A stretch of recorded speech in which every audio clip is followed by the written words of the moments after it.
इतिहासामध्ये पहिल्यांदा सांगतो, मनातून बोलतो, आपण पण याचं आत्मपरीक्षण करा.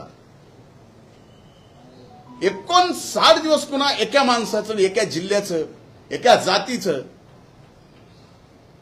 आणि एका गावाचं मीडियाकडून ट्रायल व्हावं. 59 दिवस. या 59 दिवसात एवढ्या मोठ्या मोठ्या गोष्टी या देशात घडून गेल्या, त्याचं काही तास सुद्धा त्याची न्यूज व्हॅल्यू ठेवली नाही. माननीय अंजलीताई दमानिया यांनी कृषी विभागाने MAIDC मार्फत केलेले साहित्य खरेदीबाबत जे मी कृषी मंत्री असताना जे आरोप केले त्याबाबत माझं पहिलं आणि स्पष्ट मत आहे की हे पुन्हा एकदा एक त्यांच्या स्वभावाप्रमाणे सनसनाटी निर्माण करणं आणि धादांत खोटे आरोप करणं याच्या पलीकडे दुसरं याच्यात काहीही नाही आहे. मार्च 2024 मध्ये राबवण्यात आलेली निविदा प्रक्रिया, ज्या निविदा प्रक्रियेवर त्यांनी आक्षेप घेतला, ही संपूर्णपणे नियमात व शासनाच्या धोरणाला अनुसरूनच राबवण्यात आलेली आहे. त्यांनी केलेले आरोप हे केवळ फक्त आज या कृषी विभागाचे काढलेत म्हणून नाही. आपण मागचे आज 58 आम्ही दिवसच मोजतोय, मागच्या 50 दिवस ते वेगवेगळे आरोप माझ्यावर करतच आलेले आहेत. त्यातला एकही आरोप आतापर्यंतचा म्हणजे आपल्या सगळ्या मीडियानी सुद्धा ह्या गोष्टी लक्षात घेतल्या पाहिजेत आणि आपल्या माध्यमातून महाराष्ट्राची जनता जी पाहते ते सुद्धा लक्षात घेतलं पाहिजे की एक आरोप असाच त्यांनी केला होता की स्वर्गीय संतोष देशमुख यांच्या हत्या प्रकरणामध्ये की जे हत्यारे आहेत, काही आरोपी जे पकडायचे राहिले होते त्यांचा मर्डर झाला. म्हणजे असे सनसनाटीखेच आरोप करायचे, धादान खोटे आरोप करायचे आणि स्वतःची प्रसिद्धी आणि दुसऱ्याला बदनाम करायचं, याच्या पलीकडे यातही मला दुसरं काही आणखीनही आढळून येत नाही. आता एकूणच हा संबंध आज 58वा दिवस आहे की माझ्यावर मीडिया ट्रायल चालू आहे. का चालू आहे, कशामुळे, कोण चालवतं मला माहीत नाही.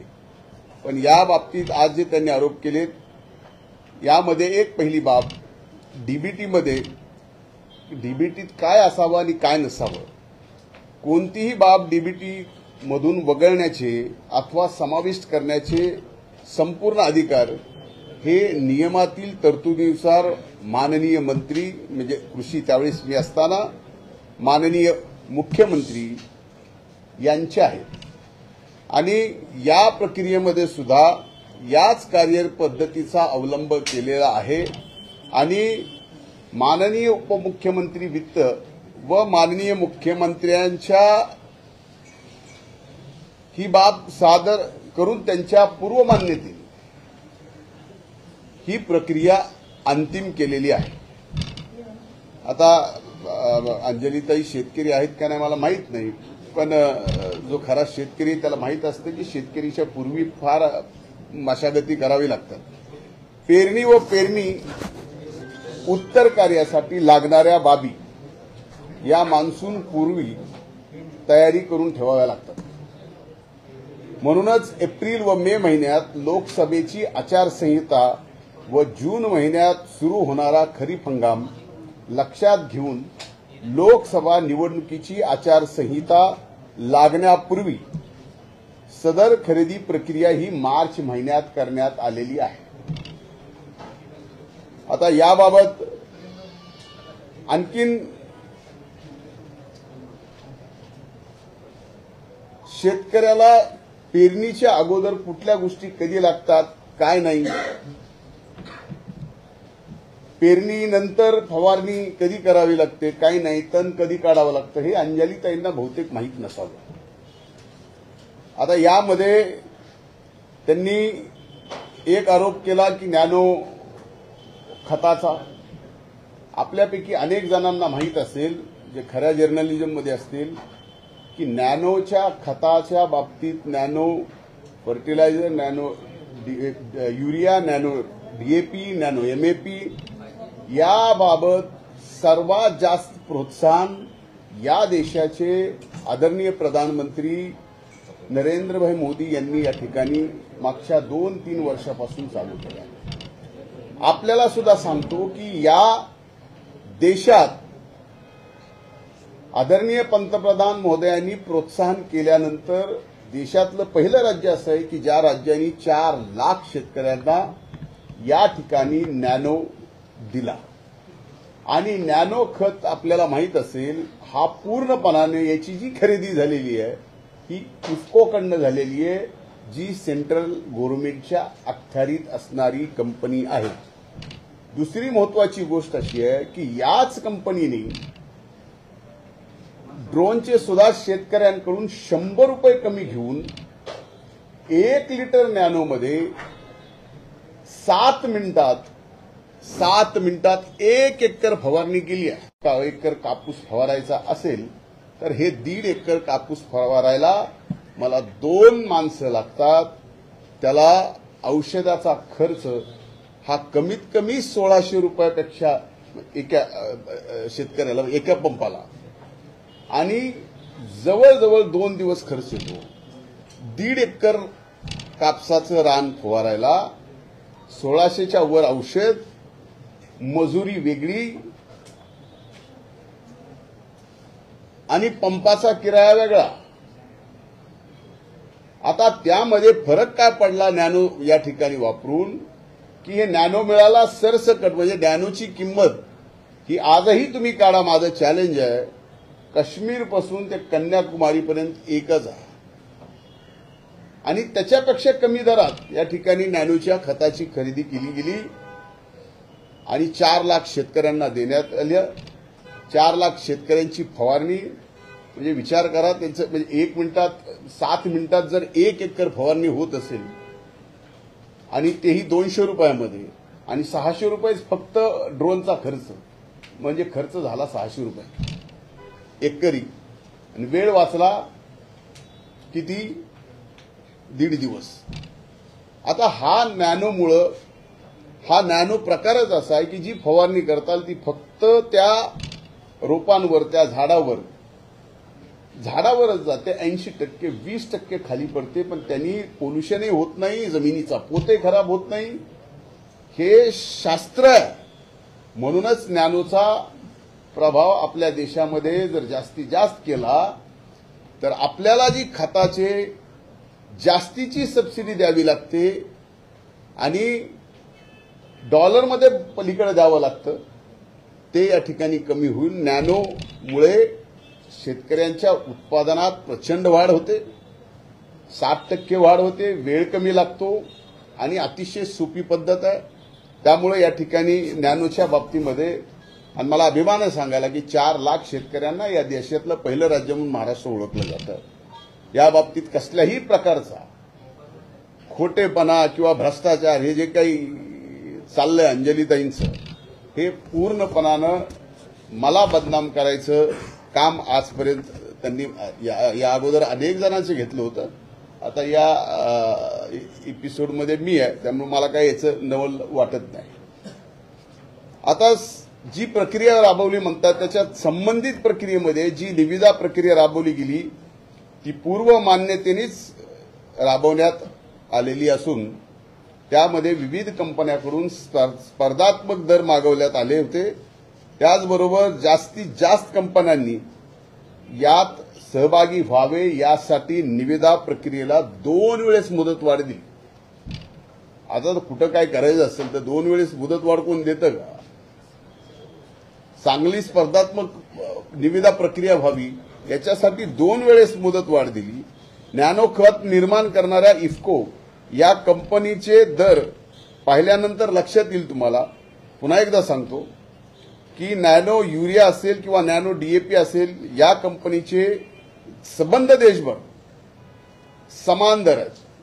त्याच्यामुळं याच्यात तफावत आहे आणि त्यामुळे अमुक कोटीची भ्रष्टाचार झाला, अपहार झाला, हे म्हणणं म्हणजे महाराष्ट्राच्या जनतेला, महाराष्ट्राच्या शेतकऱ्याला, माध्यमांना सुद्धा फसवणं,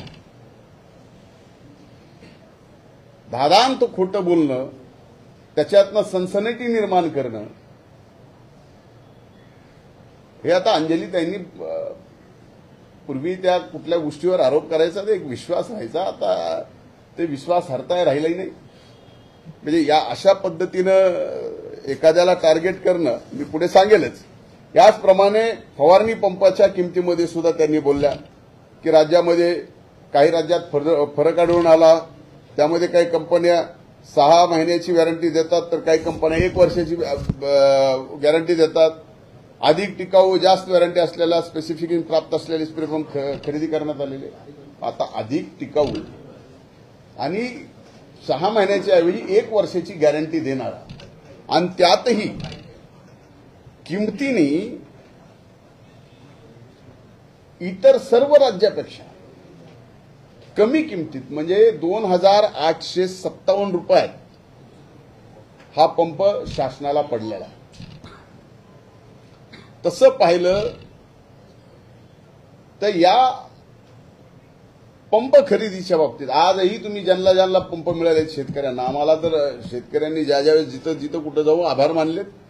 आजही माध्यमात म्हणजे फक्त एवढंच न करत असता तुम्हाला जर वाटलं की हेही एक आठवलंय, आपण बघावं एक जण फवारतोय त्याला विचारावं कुणी पंप दिलाय, काय किती दिवस टिकलाय, याची सुद्धा माहिती घेणं आपण आवश्यक आहे. म्हणून दुसरा आणखीन एक कापूस साठवणुकीच्या बॅगबाबत एक खरेदीच्या बाबतीत त्यांनी विषय केला.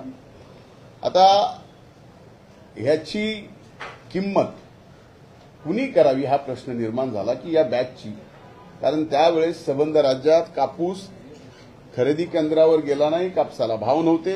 कापूस हा शेतकऱ्यांच्या घरात होता आणि कापूस अनेक वेळा फवारणी केल्यामुळं त्याचा प्रादुर्भाव घरात राहणाऱ्या माणसाच्या स्किनवर पण व्हायला लागला. अशा अनेक तक्रारी आल्या. म्हणून या ठिकाणी आपण कापूस बॅग खरेदी करण्याच्या बाबतीत निर्णय केला आणि तिथे सुद्धा याची किंमत कशी ठरवली पाहिजे, काय किंमत असावी याच्या बाबतीत सिरकॉट इंडिया ही केंद्र सरकारची कंपनी आहे, ज्यांनी किंमत ठरवून दिलेली आहे आणि ती जी किंमत ठरवून दिली त्याच्यापेक्षा कमी किमतीत खरेदी केलेली आहे तरी आरोप आहे.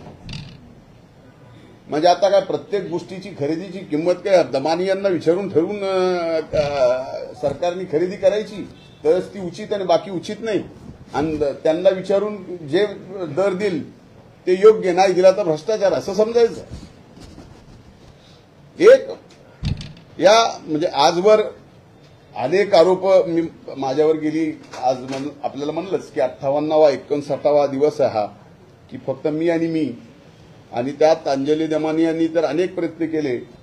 बीड जिल्ह्याला बदनाम करायचे प्रयत्न केले, बीड जिल्ह्याच्या जनतेला बदनाम करायचे प्रयत्न केले, बीड जिल्ह्यात येऊन बहुजन समाजाला बदनाम करायचे प्रयत्न केले. एवढंच नाही तर मला लक्षात येत नाही की त्यांच्या बुद्धीची कीव करावी का, एवढ्या हुशार आहेत त्या. मला आजही आदर आहे, पण जे आरोपी पकडायचे राहिले त्यांचा खून झाला म्हणणं म्हणजे हा खोटारडेपणा त्यांचा बाहेर नाही आला. आणि ते जर सगळ्या गोष्टी आजपर्यंत माझं मीडियाला चॅलेंज आहे, आपल्या सगळ्यांना माझं चॅलेंज आहे. आजपर्यंत अंजलीताई बदनामियांनी म्हणजे बदनामिया करण्याच्या पलीकडं माझं चॅलेंज आहे, एक तरी त्यांनी केलेला आरोप या राज्यात या देशात कुठंतरी टिकलाय का आणि सत्य झालाय का. म्हणून माझी विनंती आहे की त्यांना परत राजकारणात यायचं असेल कदाचित, त्याच्यामुळे त्यांचा असतं ना की न्यूज व्हॅल्यू वाढवण्याचा एक विषय असतो. म्हणून माझं एक विनंती आहे की असे खोटे धादांड आरोप करू नका. मध्ये ऑफिस ऑफ प्रॉफिटचा विषय काढला.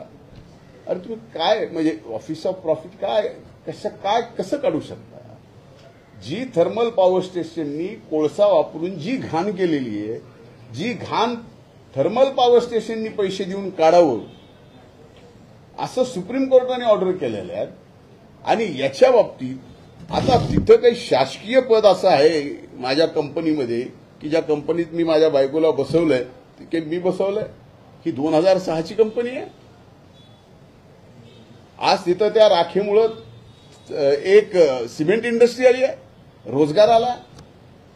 आणि ज्या वेळेस राख हे बॅगमध्ये जात नव्हत्या, स्लरीमध्ये जायचे, त्यावेळेस राखेचे तळ असायचे.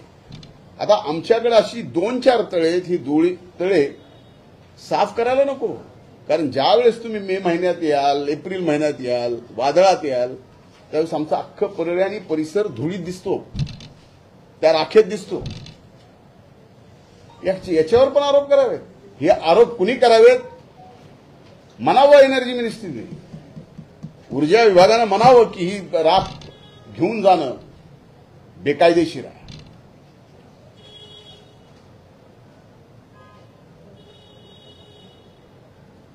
याचा अर्थ आम्ही शांत बसलो असं कुणीही समजू नका की आम्हाला बोलता येत नाही किंवा आमच्याकडे काहीच नाही.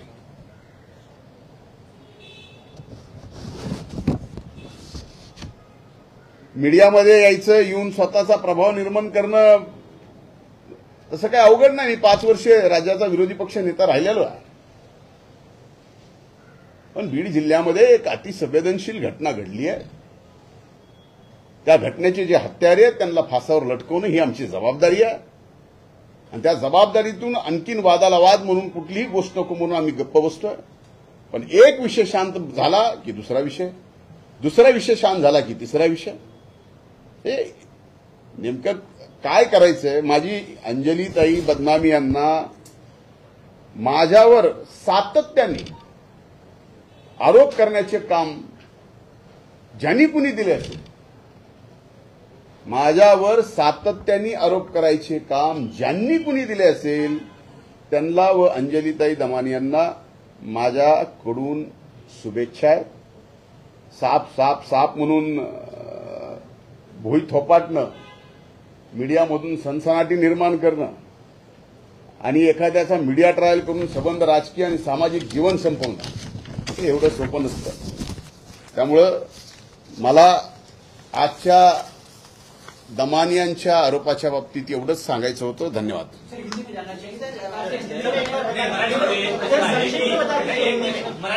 तुम्ही सांगितलं ज्या काही परवानगी आहेत त्या सर्व मुख्यमंत्र्यांकडून आलेल्या आहेत. मात्र अंजली दमाने म्हणतात की अजित पवारांना, मुख्यमंत्र्यांना आंध्रा ठेवून सगळं हे तुम्ही केलेलं आहे. त्यांनी म्हटलंय समिती आहे ते समिती. आता हे बघा, जर मुख्यमंत्र्याचे अधिकार मुख्यमंत्र्याला माहीत नसतील आणि ते दमानी याला माहीत असतील, तुम्ही विश्वास ठेवाल? तुमच्या संपादकाला काय अधिकार आहेत हे तुमच्या संपादकाला माहीत नाही. आणि आमच्यासारख्या पुढाराने येऊन म्हणाव तुम्ही जे म्हणताय तुमच्या संपादकाला ते अधिकारच नाही, हे मान्य करता? काय चाललंय? Is it a good journalism? काय माझ्यासारख्याचं एखाद्याचं राजकीय आयुष्य तुम्ही संपवण्याचा प्रयत्न करताल? माझं राजकीय आयुष्य हे मायबाप जनतेच्या याच्यावरती आहे. अहो, आज देशाच्या इथे असेल आमच्या मला हे बघा एक मिनिट मला या बाबतीमध्ये एकच म्हणायचं की याच्या मागं कोण आहे, काय आहे, काय नाही. Then why you are journalist? अरे अंजली दमाने खोटे आरोप करतायत. त्याच अंजली दमाने यांना उपमुख्यमंत्री अजित पवार वेळ देतात, भेटतात, एंटरटेन करतात, कागदपत्र पूर्ण घेतात. मग हे काय अच्छी बात आहे. त्यांच्यावर आरोप करत होते, आज त्यांच्या दारावर जावं लागतंय. म्हणजे माझ्या लीडरवरती आरोप केलेले जे खरे ठरले नाहीत आणि माझ्याच लीडरकडे माझ्या बाबतीत माझ्या आरोपाचे कागदपत्र घेऊन जावं लागतं. माझ्या दृष्टीनं ठीक आहे ना. सत्ताधारी पक्षातली लोक याच्या मागे आहेत का असं आपल्याला वाटतं का? कारण सर्वाधिक जे आरोप होत आहेत हे सत्ताधारी आमदारांकडनं होत आहेत आणि सातत्यानं हे जे प्रकरण चिघळवलं जात आहे हे त्यांच्याचमुळे होत आहे. मीडियासमोर तेच येऊन बोलत आहेत. एक माझं म्हणणं हे की सत्ता पक्षातले, माझ्या पक्षातले, आणखी जे कोणा तुम्हाला माहिती आहे, ही मी माझ्या पार्टीच्या प्लॅटफॉर्मवर येऊन, पार्टीच्या डायसवर येऊन मी स्पष्टपणानं पार्टीच्या राष्ट्रीय अध्यक्षांच्या समोर जे काय चाललंय ते सगळं सांगितलेलं आहे. राज्याच्या आदरणीय मुख्यमंत्र्यांना, दोन्हीही आदरणीय उपमुख्यमंत्र्यांना जे काय चाललंय ते पण मी सांगितलेलं आहे.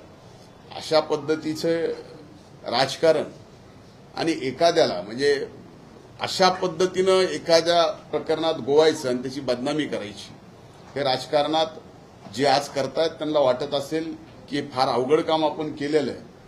पण यातनं जर मोकळं पडलं, ह्या संवैधानिक पदावरून जर मोकळं पडलं तर मग काय सारखेच आहेत. पण या प्रकरणात आणखीन एक मला सांगायचं, एक महत्वाची गोष्ट आहे, तुम्ही सगळ्यांनी याची नोंद घ्या की या खरेदी बाबतीत आज ज्या अंजलीताईंनी आरोप केले, हेच आरोप घेऊन एक व्यक्ती ठेकेदार मुंबई खंडपीठात गेला आणि हेच आरोप केले सर्व. आणि ज्यावेळेस सुनावणीला घेतलं त्यावेळेस कोर्टाने सांगितलं की या बाबतीत आम्ही डिस्पोज करू, नाही तर हे जे तुम्ही आरोप करताय, हे आरोप जे केलेले तुम्ही ते पॅरा कमी करा. आणि त्या ठेकेदाराला हे ज्या अंजलीताई बोललेले आहेत ते सगळे पॅरा कमी करावा लागले. आणि मग केसच्या बाबतीमध्ये मग निविदा रद्द करा, रेट कसे जास्त, निविदेला असं झालं, मुख्यमंत्र्याचं वगैरे, हे सगळे मुद्दे त्यात होते. तुम्ही याची माहिती काढा. म्हणजे आपल्या मुंबई खंडपीठाने एक प्रकरण सेम जे आरोप केले दमानी यांनी त्याच मुद्द्यावर खंडपीठात चालू ठेवलं आणि त्याच खंडपीठाने सांगितलं की हे तुम्ही विड्रॉ करा, त्याच्याशिवाय आम्ही चालवणार नाही तर डिस्पोज ऑफ करू. थँक्यू.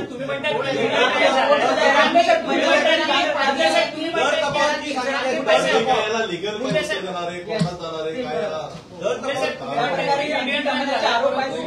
काय एक दावा करतात की ज्यावेळेस चिखली घोटाळा झालेला होता त्यावेळेस त्याचे पुरावे घेऊन स्वतः एक लक्षात मी त्याबाबतची प्रेस कॉन्फरन्स घेऊन मी अतिशय जबाबदारीपूर्वक सांगतो. मला एक सांगा, एक मला तुम्ही सांगा, ज्या सभागृहामध्ये जो घोटाळा मी काढला, मी स्वतः 1 तास 52 मिनिट भाषण केलं, आता ते प्रकरण दुसऱ्याला द्यायची गरज आहे मला? कमाल करता राव. अरे आरोप केला म्हणजे एखाद्या गेलो असेल दुसऱ्या कामासाठी, ते त्यांना सांगता येत नसेल, मग काय करायचं, तर बहीण भावाचं परत लावायचं. तुम्हाला एवढं तर कळायला पाहिजे बस. मनोज जरांगे पाटील यांनी आता त्यांच्या मनोज जरांगे पाटील दर तफावत संदर्भात जे साहित्य होतं ते त्या संदर्भात काय स्पष्टीकरण आहे? दर तफावतीच्या बाबतीत सुद्धा मुंबई खंडपीठाच्या त्या ह्याच्यात होतं, केसमध्ये जी केस दाखल झाली होती ते पॅरा सुद्धा कमी करायला लावलेला आहे. आणि दर तफावतीच्या बाबतीत मी आपल्याला सांगितलं की सगळ्यात कमी दराने आपण महाराष्ट्राने खरेदी केलेली आहे. तुम्हाला कुठल्याही वेब चॅनलवरच्या दर दाखवून असं करता येत नाही सर. आपण काय खरेदी केलेली काही उठसूट कुठल्याकडनं नाही केलेली. आता काय इफ्कोची खरेदी तुम्ही बेकायदेशीर खरेदी म्हणता. थँक्यू.